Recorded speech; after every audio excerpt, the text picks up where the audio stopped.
Понеделничко издание на регионалните вести. Тетовци од утрово се жалат на невообичаен мирис и вкус на водата од чешмите. Состојбата се повторува во истиот месец од лани, кога за прв пат беше пуштена водата од новиот градски водовод. Од Центарот за јавно здравје Тетово смируваат дека последните анализи покажале исправност на водата за пиење. Од утрово тетовци до нашата редакција почнаа да пријавуваат дека водата од чешмите им има невообичаен мирис и вкус. Го опишуваат како изменет вкус без или во комбинација со мирис за некого на јод, а за некого на варикина. Состојбата се повторува во истиот месец од лани, кога за прв пат беше пуштена водата од новиот градски водовод. Да. На што? Незгодно мириш. Да, истото нешто имаше као мирис многу гаден тоа, не знам што тоа. Вкус тоа тешко. За ова народ не верувам дека ќе биде подобро. Вака како иде водата, тоа е живот е, не е здравје и живот и све, тоа е. Да. Сега пиев кафе тука и миришеше нешто на лоше нешто. На што? Не можев да приметам и го оставив, не го пиев. Тука има нешто, сигурно. Еден лош мирис имаш. Слушно дека има некој мирис, не знам. Од Центарот за јавно здравје Тетово смируваат дека последните анализи покажале исправност на водата за пиење, се додека не се појават индикации за физичко, хемиска или бактериолошка неисправност, истата не може да се забрани за конзумирање. Имавме јавување од загрижени граѓани за промена на пред се мирисот, меѓутоа и вкусот на водата за пиење. Наша екипа излезе на лице место, земени се како и секој ден, така и овој пат, земени се мостри за анализи. Првичните анализи физичко-хемиски покажуваат дека нема никакво отстапување од правилникот за безбедност на водата и од вообичаените вредности. Останатите параметри се во тек и ќе ги имаме во тек на утрешниот или за утрешниот ден микробиолошките. Да напоменам дека нема место за паника. Не е небезбедно, меѓутоа правилникот вели дека да биде прифатливо во однос на мирис и вкус, да биде прифатливо за потрошувачот и да нема абнормални промени. Мирни се сите останати параметри, а очигледно дека за многу од населението не е прифатлив оваа промена на мирис и вкус. Јас лично не ја чувствував. Меѓутоа не значи дека загриженоста на населението не е оправдана. Оправдана затоа што прво го ние дали некоја материја безбедна преку тие сетила ја чувствуваме. Напоменувам дека нема опасност од загрозување на здравјето на населението. За тие што го чувствуваат непријатниот вкус и мирис, немојте да ја пиете водата, но немојте да делувате и на овие што не ја чувствуваат да ја пијат, нека ја пијат. За хигиена апсолутно не станува збор, може да се користи затоа што сме ние во период на вируси и на бактерии, каде што неодржувањето на хигиената може да ни направи многу поголеми проблеми здравствени од овој сега што го имаме. Минатата година на 23 октомври тетовци за прв пат го почувствуваа изменетиот мирис и вкус на водата од градскиот водовод. Центарот за јавно здравје Тетово првично препорача користење на флаширана вода, но извршените анализи не покажаа одстапување од пропишаните параметри, со што беше заклучено дека водата сепак е исправна за пиење. Се работи за состојба што ја имавме и минатата година, ако се сеќавате во овој ист период, односно за состојба после вклучување на филтер станицата. Знаете, поради познатите причини, имаме е вклучена и реката Пена во градскиот резервоар преку филтер станица. Очигледно е дека во овој период, така вика светската теорија и пракса, во овој период имаме распаѓање на вегетацијата и после вчерашните силни врнежи, испирање на распадните продукти во реката Пења и очигледно е дека иако таму се врши хлорирање, ќе биде потребно дополнителни некои мерки за кондиционирање на овие два параметри мирис и вкус. Ние и минатата година предложивме тоа да биде или озонирање или преку филтри од јаглен.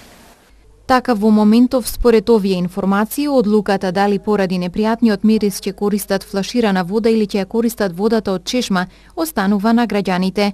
Телевизија КИС ќе следи состојбата и ќе информира тековно и во наредните денови. Ден по големиот пожар во стамбена зграда во блок 82, екипа на телевизија КИС го посети семејството Деари. Целиот стан е речиси нефункционален. Семејството привремено ќе живее кај соседите. Упатуваат апел за помош, секој во рамки на своите можности. Црни ѕидови, мирис на чат и нефункционални простории. Ден по големиот пожар во стамбената зграда во блок 82, сликата е ваква.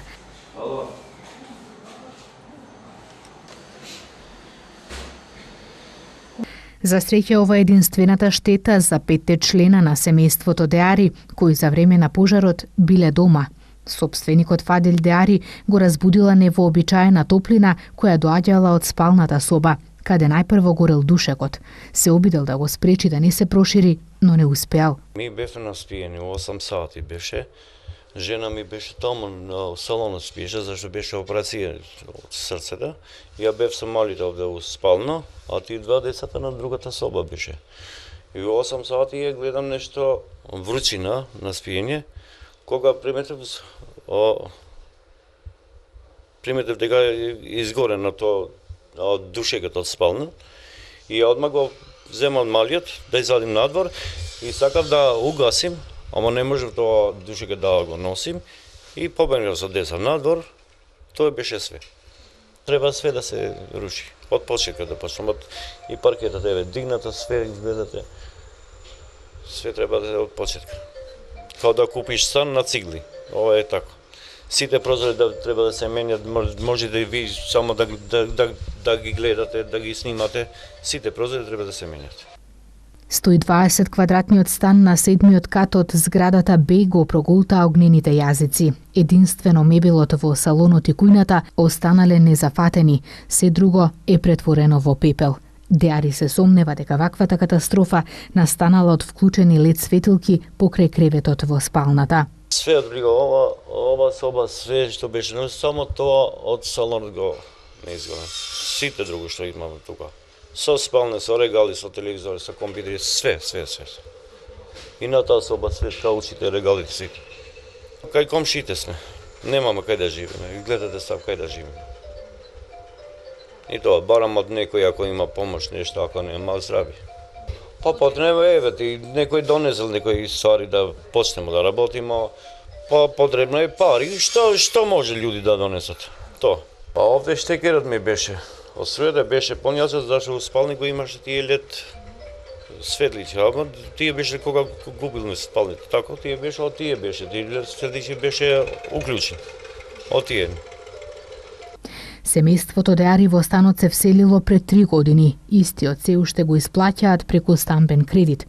Денес се започнаа подготовките околу расчистување на просториите по големиот пожар и нивно целосно обновување. До тогаш, 5-членото семејство Деари ќе престојува кај соседите. Од почетокот на годинава досега на подрачјето на Гостивар евидентирани се 90 на разводи. Стручните служби оценуваат дека има благ пораст на бројот на распаднати брачни заедници. Минатата година Гостивар ја заокружи со 106 разведени бракови. Гостивар е еден од градовите во Македонија со најголема стапка на разводи. Од почетокот на годината досега ги имало 90-тина. Трендот на пораст на растурање на брачните заедници трае околу 1 деценија, а социјалните служби оценуваат дека и годинава се бележи благо зголемување на бројот на разводи. Иако се уште постојат фиктивни разводи, кои сопружниците ги прават договорно, заради обезбедување на документи за заминување во странство, најголемиот дел се сепак реални. Ова бројка е релативно просечна бројка, меѓутоа истовремено можеме да кажеме дека постои благ тренд на пораст на разводи во нашата средина. Вака, имаме една група на тие луѓе кои ги расипуваат браковите поради документација, односно поради склучување на брак, поради državljanstvo во друга држава или боравок или слично. Меѓутоа, другите бракови кои ги знаеме ние, кои се тука, кои има деца, кои се корисници на центарот, бидејќи после овие разводи остануваат траги, веројатно и видување на тие деца, и што се сигурно дека се разводи, дефинитивно прави разводи, не се некои разводи од, да кажам, договорни или спогодбени разводи. Разводите носат трауматични искуства за децата и за да ги надминат и подобро да ја разберат ситуацијата, неопходна е поддршка од стручни лица. Психолозите велат дека иако не постои правило, сепак после разводот најчесто децата остануваат со мајката, особено доколку се на помала возраст, кога не можат сами да се хранат, облекуваат и слично.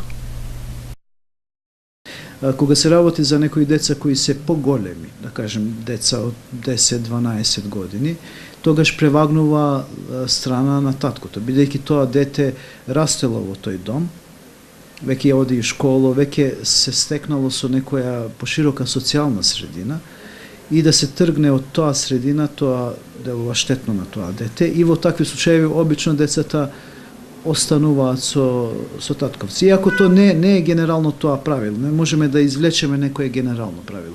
Ако веќе излекуваме некое генерално правило, тогаш ако е дете мало, тој во 90% на случаи останува со мајката.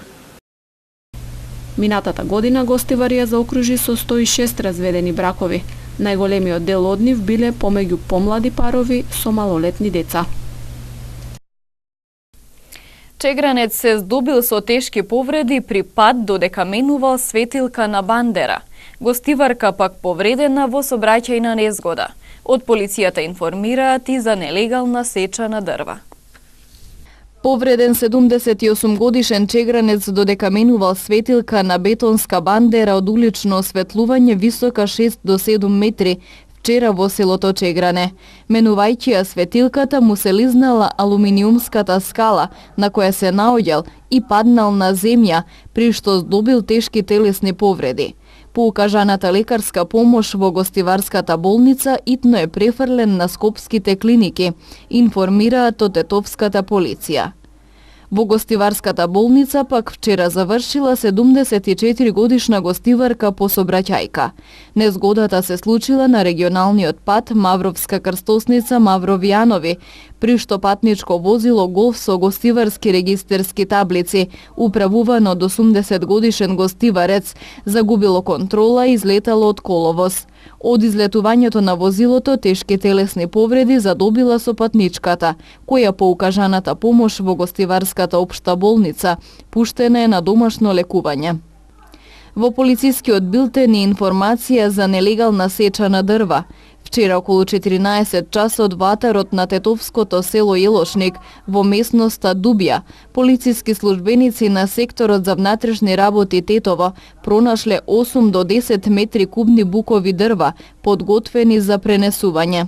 Набрзо на местото со коњи пристигнале 3 лица од Пршовце и почнале да ги товарат дрвата. Тројцата лишени се од слобода, а дрвата и самарите од коњите предадени и се на шумската полиција за натамошна постапка, информираат од СВР Тетово. Гостиварец се само ранил во стапало за време на лов. Од секторот за внатрешни работи Тетово со апел да се почитува законот за лов. 39 годишен гостиварец вчера на засега целосно неутврден начин и околности, додека бил во ловна заседа, се само ранил во десното стапало со ловечка пушка во атарот на селото Средково во местноста Црвена вода.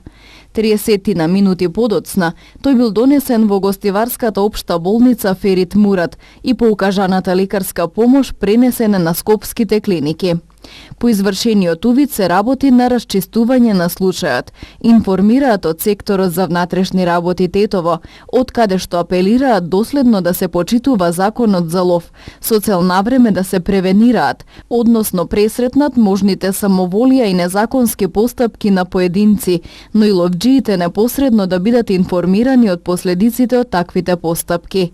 Глобите за непочитување на одредбите од законот за лов се мошни ригорозни и доследно и без исклучоци ќе се применуваат кон сите подеднакво, без разлика дали станува збор за ловџи и почетници или за искусни ловџи, велат од тетовската полиција. На ловџиите им се укажува да бидат докрај внимателни при ракувањето со оружјето што го поседуваат и носат со себе на лов, за да не ја доведат во опасност сопствената и безбедноста на другите. Ловџиите во полог се подсетуваат исто така дека незаконит лов представува кривично дело, за кое се предвидени парични и казни затвор од 6 месеци до 3 години, зависно од тоа кога, каде и што е отстрелано. Со отпочнувањето на новата сезона, секторот за внатрешни работи Тетово во соработка со другите служби значително ги засили контролите низ ловиштата на подрачјето и презема соодветни мерки и активности за спречување и санкционирање на незаконитиот лов. Непосредно пред отварањето, одсекот за превенција на СВР Тетово организираше неколку средби со раководствата на поголемиот број од тетовските и гостиварските ловечки друштва, чиј вкупен број изнесува 7, како и со нивните членови, односно ловџиите.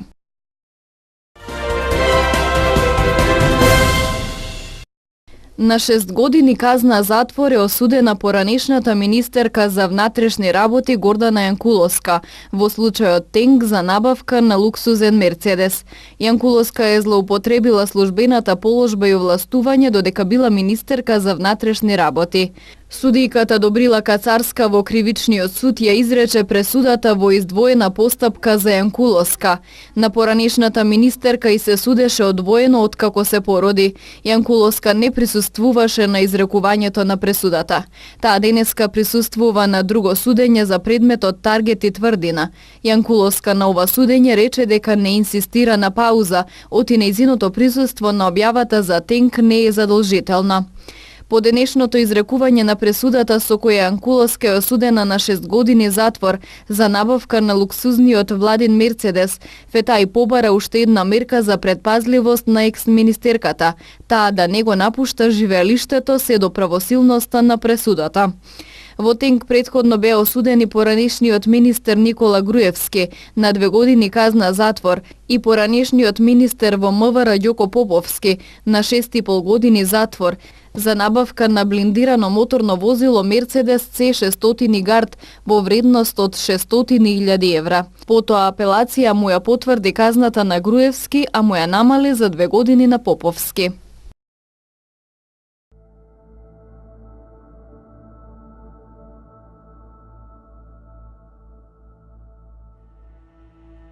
Денес имавме променливо облачно време со сончеви периоди со слаб до умерен ветер од североисточен правец. Попладне локален пороен дожд со појава на грмежи. Утринските температури се движе од 12 до 16, а дневните од 17 до 22 степени.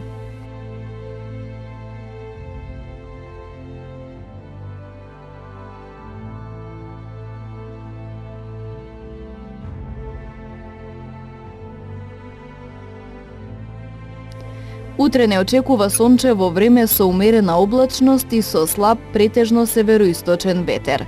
Утринските температури ќе се движат од 10 до 15, а дневните од 17 до 23 степени.